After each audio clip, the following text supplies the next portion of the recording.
Hey, what's up, and welcome to another episode of the Fabricator Series with yours truly. So, strut tower braces, bash bars, roll cages, roll bars, and miscellaneous pieces of tube all have one thing in common. When you get to fabricating all of these, they're all going to need to be bent. So that's what we're going to go over right now on tube bending basics.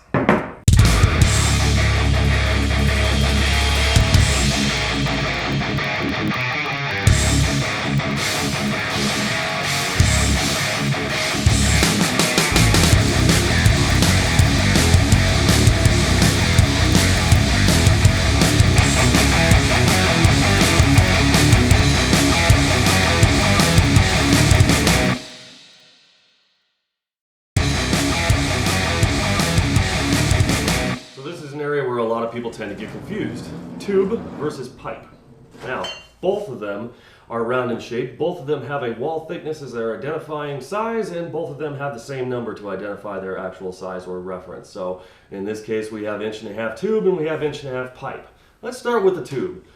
Tube is measured on the outside diameter, or the actual size that it is. And it also has an identifying wall thickness, which is the actual measurement that it measures out to. So in this case, this is an 1.5" OD with a 120 wall, which means it's 1/8 of an inch thick.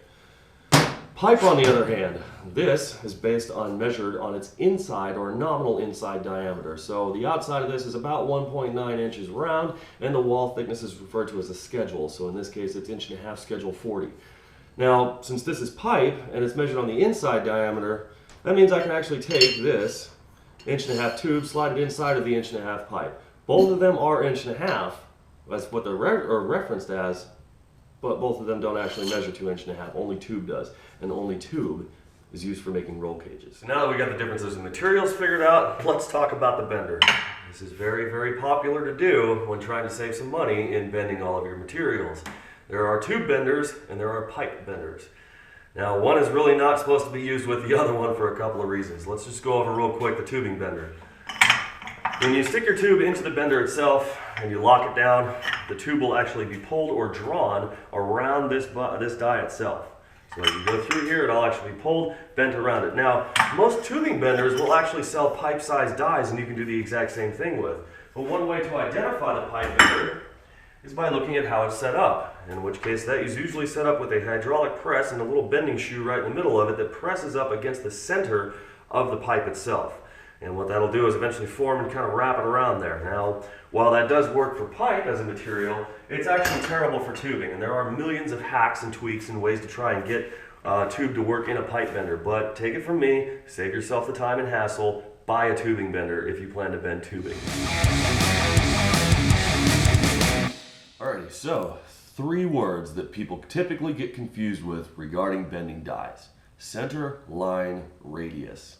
Center meaning the center of something, line meaning a reference point, and radius meaning half of a circle. Which, if you paid attention in geometry class, you know that the full circle is diameter, half of the circle is radius. So, in this case, we have our dies, and each die has its own size that it bends, which this one is 1.5", this one is 1 inch.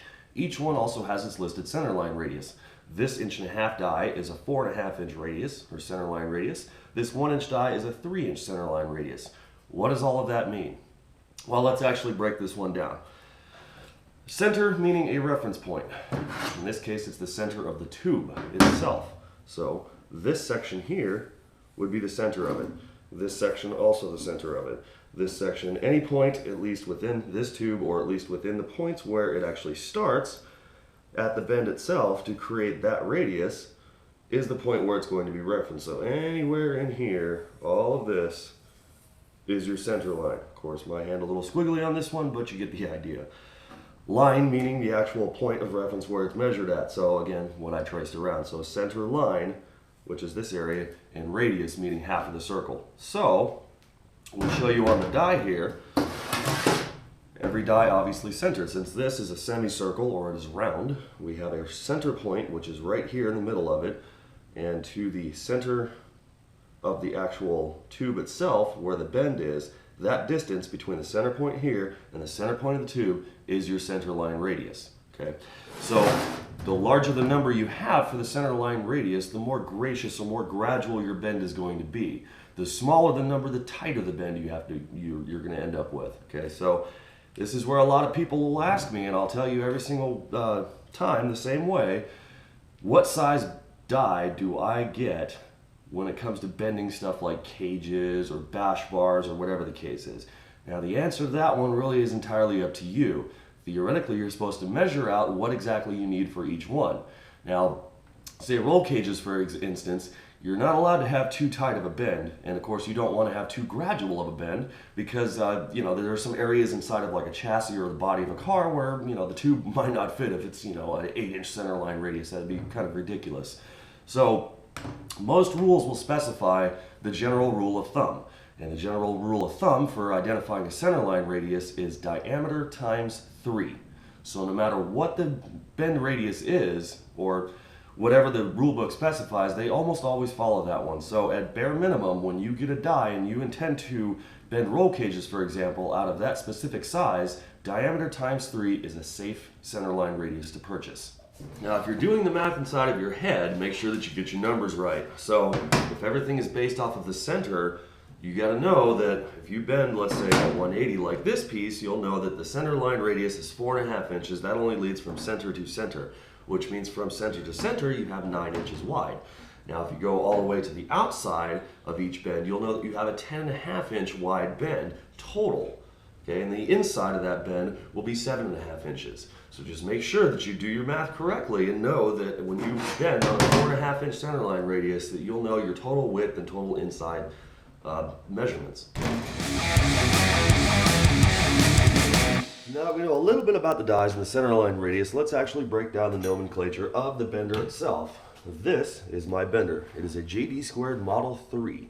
Now a lot of people will ask me how I like it, and in all honesty, I've actually, you could probably consider this a step down to what I used to use, which was the Tube Shark. And honestly, I believe in this mechanical bender here, or a manual bender, it's I have a lot more control out of all of my bends, and actually I really prefer it over the you know, big, heavy, expensive models. So this is actually a great bender, and a lot of people would say, how would you rate this for, let's say, beginner to advanced? It is exceptional. It actually really, it has done everything from roll cages to tube chassis and everything in between.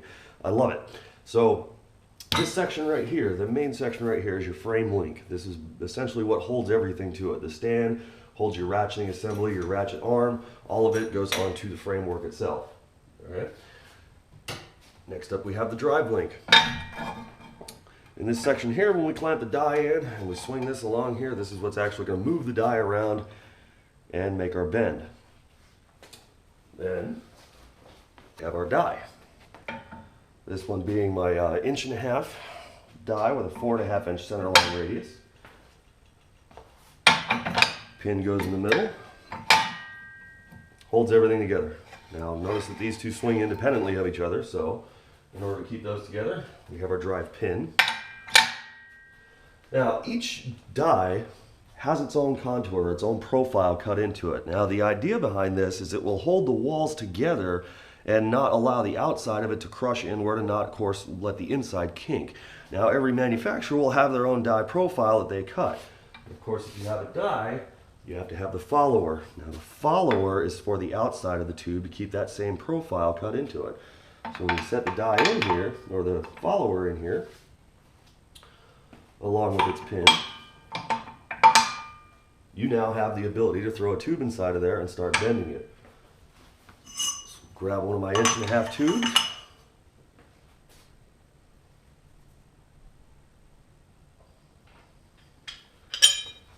Keep it with our tube stay. Also has a pin, and we'll lock it in there. Normally that would be in there very tight. You'll take this and you'll start bending little by little and go all the way around. Now if you've watched any of my other videos where I reference a lot of tube bending, or I do a lot of tube bending, you'll see me do two things before I start my bend. One of them is setting my dial to 0, but that is after I set the preload. Now you notice that in here we have a little bit of little looseness, okay? Before the tube actually starts to contact the die and the follower, that is preload. When you're set to 0 and it's ready to start its bend immediately. When that happens, you set your die right on your 0 mark, and then you make your bend. Of course, this follows around, the pin will follow around, and you eventually stop wherever your bend angle is that you need to make.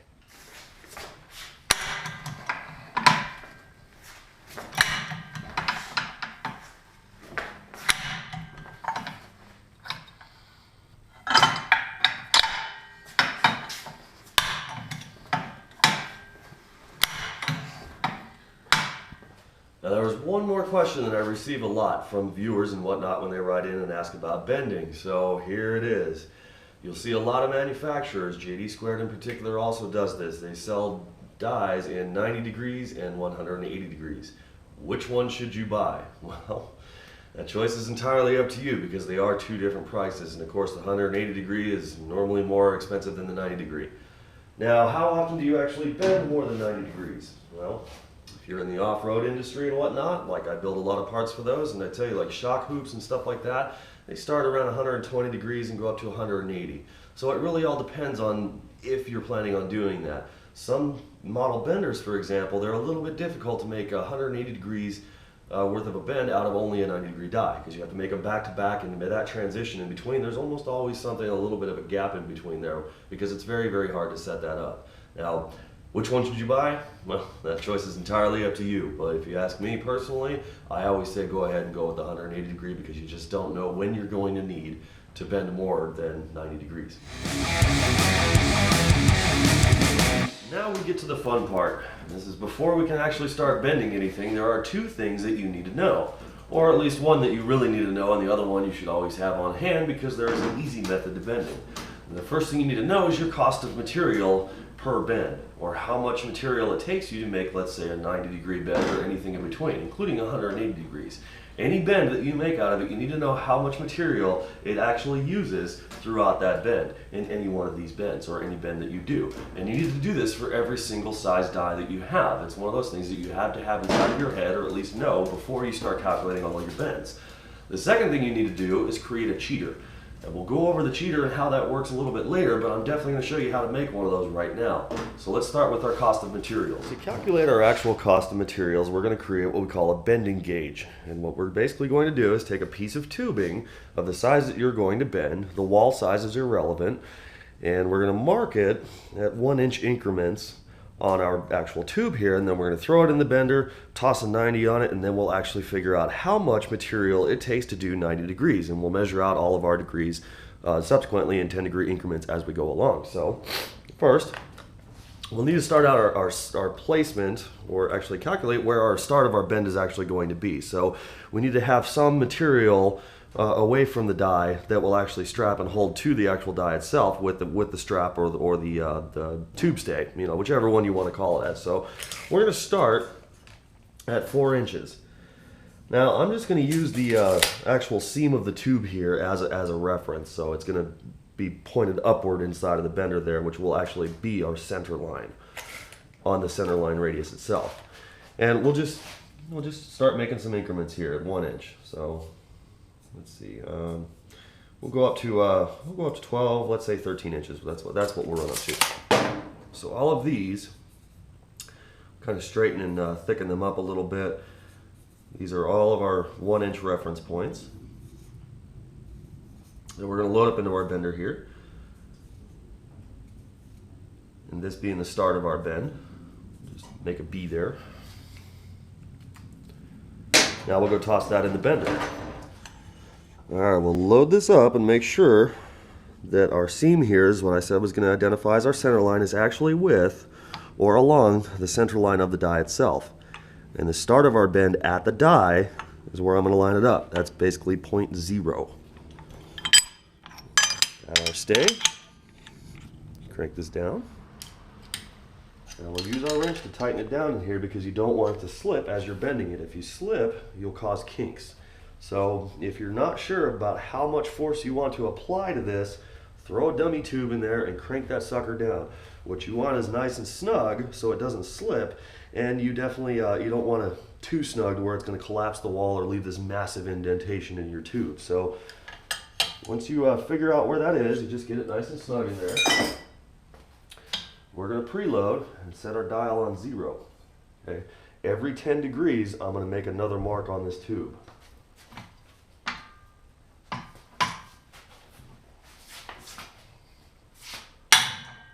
There's one. Alright, so we're locked right on 10 degrees. Now we're going to make a mark right at the follower on the tube itself. Make sure that it's nice and dark and that you can actually see it. Now we're going to set this up again and go to 20 degrees.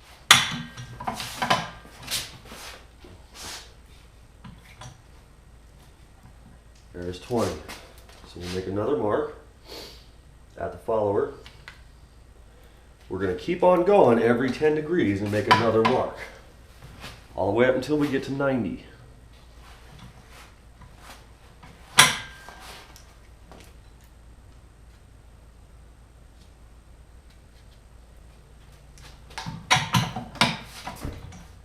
A wee bit more there. There we go. 90. Now we'll take this out and calculate. Okay, so we have it out, and what I did is created a starting point. This is where the impression of the actual follower is in the tube there, and that's going to be our basically ground zero for all of our angles. Now for our measurements of cost of material, you can see all of our black lines are still on the tube, and of course they're on the center line where they need to be, and these we can extend up into the center line if we actually need to. So let's start with the cost of material here. Take a look at your bend, and if you hold it in the right light, you could probably see it. There is a shiny spot where the actual bend itself begins on the tube. You'll see a little impression where the die left on the tube. Same thing for its termination, where it stopped, which is about right here. Now you calculate or add up what's in the middle. 1, 2, 3, 4, 5, 6, 7, and that right there is about 1/4 of an inch, roughly, in between. Okay, so 7 1/4 inches. That's how much material it actually takes when it's in the die. Now notice before that I used my bending reference, or the beginning of the die, as the start of my bend in everything that I do, in which case you'll add the extra 3/4 of an inch to this one, which is this far away here, and you get 8 inches total. Now, I typically, in all of my bends, I usually add the tolerance into it. Now, if you watch, let's say, the roll cage video, for example, you'll notice that I had a bending tolerance with everything, and I'll say that my die cost me about 8.5 inches. So, in all actuality, you just need to know that the total from the start of the bend to the termination of the bend in the actual die, the impression that it leaves, is 7 1/4 inches on this die. Now, if I add in my additional to the point of how much material I need from the start of the die in the bender itself, then I know I need 8 inches, and then I'll add my tolerance into that later. Now you can check out some of the other videos in the list and whatnot, and the links that I put up here, to see a whole lot of that visual reference, or that in action, and then you might have a pretty good understanding of how it works then. Now, what are all of these little ticks for on all of these angles that we created here? Now, that's for measuring each individual angle and how much material it costs you to bend it. So, we already know how much material it takes to bend 90 degrees. How about all these other ones, which we mark these in 10, 20, 30, 40, 50, and so on, all the way up to 90. So how do we calculate all of those? Well, look carefully here. The start of our bend, which I already made the reference on this one, is at the point of 0 here, how much material it takes in that bend itself. So, what you basically need to do, let's take a measurement here. You'll start at the, let's say, a 10-degree bend to the actual start of it itself here. Looks like 3/4 of an inch away. So 10 degrees takes 3/4 of an inch. 20 degrees, we'll say 1.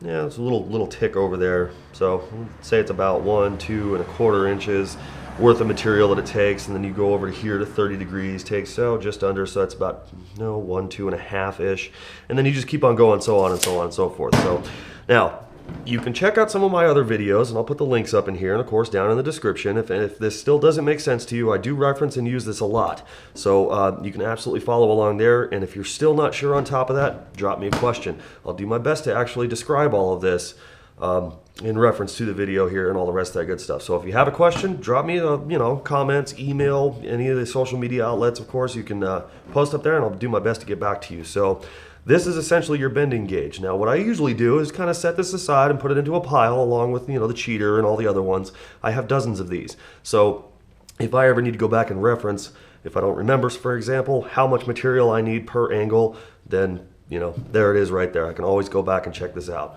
So that's how you make your bending gauge.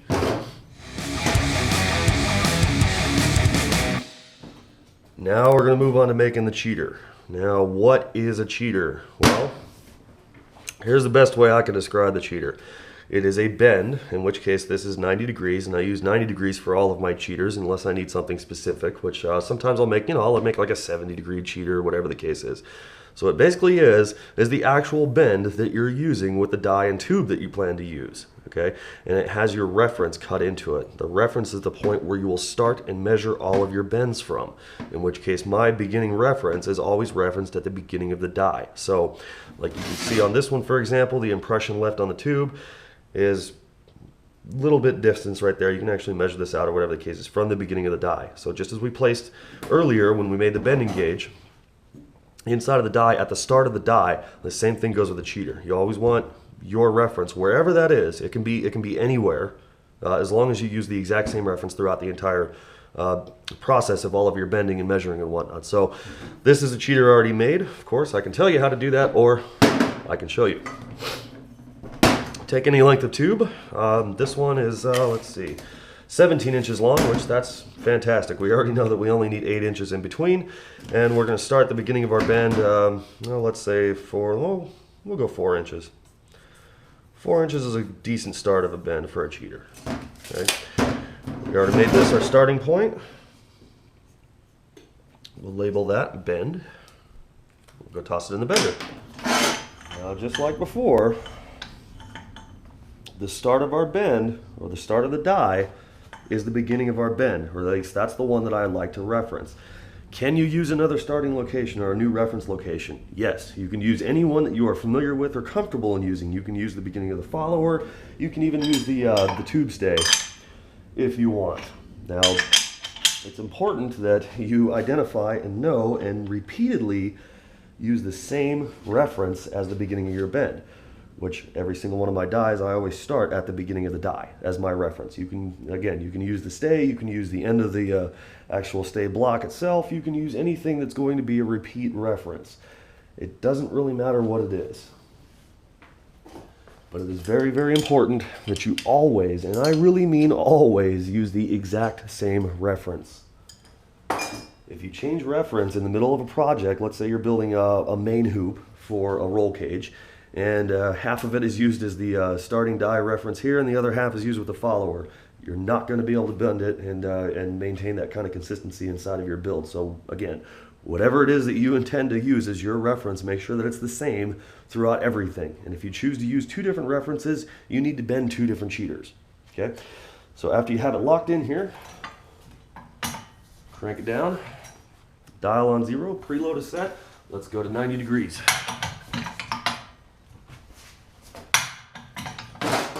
Now that we have that out, let's just continue this line all the way around the tube. Just make it as straight as possible.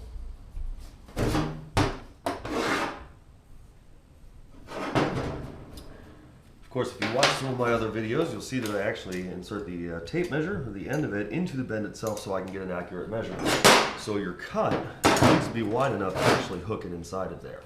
In which case, I usually just use the chop saw to slice down on this.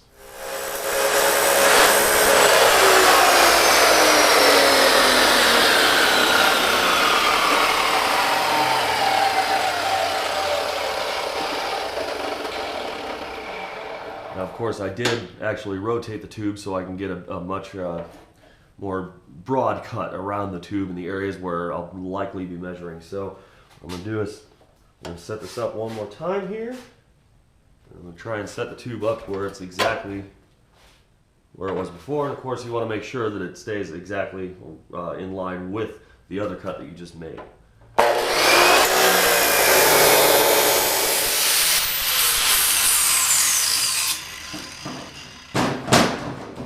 Now for those insides and whatnot, we can actually go in there and chase them out with a file if you want, but now you have a means of measuring where the start of your bend is going to go versus where it actually sits on a vehicle or a chassis or the project in which you are bending.